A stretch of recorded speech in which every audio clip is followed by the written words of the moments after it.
Yes, sanitation value chain, and as I said, to make a chain, everything has to be connected. And technically, maybe everything can be connected, but socially, something has not to be connected.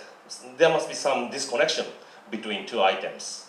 And that is what we want to know, why this disconnection occurs.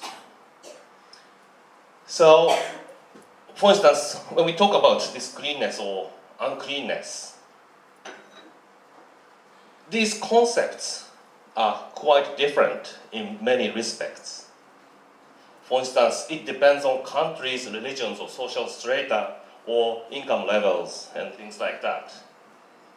So our research is to shed a light on these issues through unified questionnaire surveys in different countries or in different regions.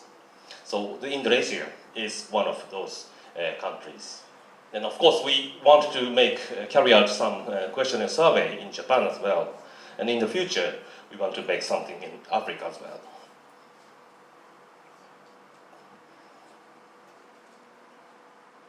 Okay, then what we should measure?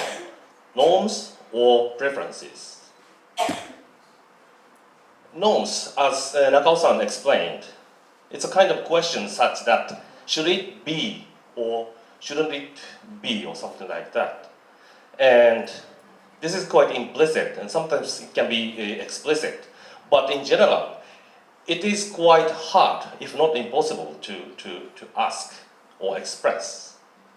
But on the other hand, preferences, this is rather easier to ask because we can ask questions like,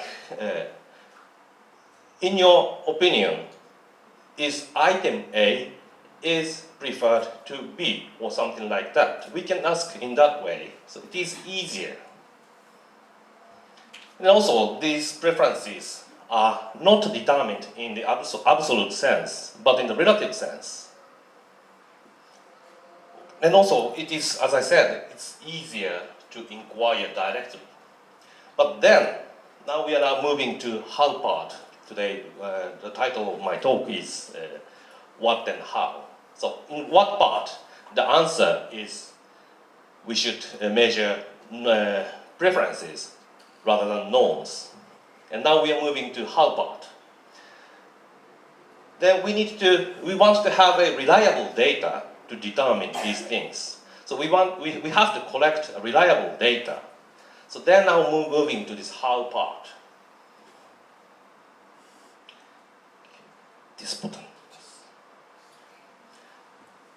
Okay, the questionnaire, the typical one. Suppose we have 7 items in the list, items or characteristics of something. And we want to know the order of preferences of these 7 items. Then usually, people are asking questions in this way. In the beginning, these numbers are, these cells are empty. Then ask the respondent to fill in your order of preferences. But then, suppose you have this kind of question in front of you, and perhaps it is not easy to determine the order in a correct way. And sometimes some sloppy people just answer in this way, right? So then, this type of answer should be discarded because of the quality of data. We have to keep the data qualitative. So it's a kind of waste of our resource. So we want to avoid this situation. Then, the one solution, there are many solutions to avoid this kind of a sloppy answer. The one solution is to use what is called the best and worst scaling method. I will show you in the next slide. The basic idea is to ask respondents to order items not in a large list. Does not show everything at once, but instead we make a small subset of all the list. Then ask the respondent to select the best one and the worst one among the small items, which seems easier. Then repeat that kind of simple question as many times as required, then we can measure the rather correct order of preferences. But then we do many surveys to many people. Then in the end, we are able to perhaps to obtain average preferences for the listed items, all the items in the population, in the whole society or whole country or something. Then finally, we are able to use these outcomes to deduce implicit norms to excreta or other things, or cleanness or whatever. Okay, behind this idea, preferences are constructed based on norms. They are not equal, but the preferences are, norms have a great effect on the order of preferences. So first we are able to deduce we are able to estimate the society's preferences. Then using that information, we can deduce the social norms. That's our strategy. Okay, now best worst scaling. It's quite technical. Because we have now 7 items in the complete list. We want to make an order of 7 items. But then we have to prepare small subsets. And then in this case, for 7 items, we have to prepare 7 small subsets. Okay, it depends. The number of small subsets depends on determined by what is called the experimental design. As I said, this is easier for the respondent to select the best and worst items in the small list. But then we have to pay some cost. Because to cover all the items, we have to repeat many questions. That's the downside of the best worst scaling method.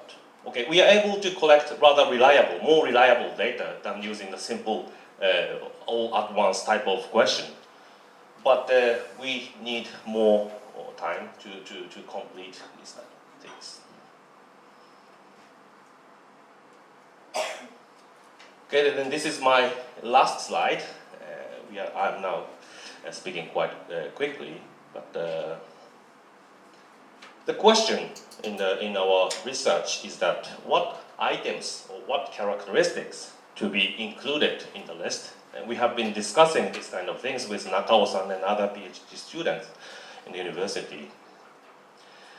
And to make this complete list, we are now making use of the existing literature. And this is what Nakao-san explained in the previous presentation. Then also, before doing a complete survey, we need to make a preliminary survey, a small-scale experimental survey to determine the final. And we are also thinking about this to have more reliable data.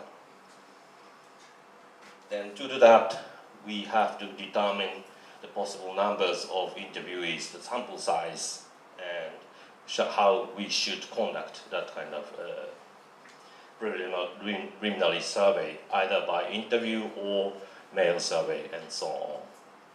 Okay, this is one typical example of how we can measure the preferences. This is a statistical method, and this can be applied to any kind of situations. If you want to know the preferences of something, then this can be used as well. Anything. Okay, I think that's all for my presentation. Thank you very much for your attention.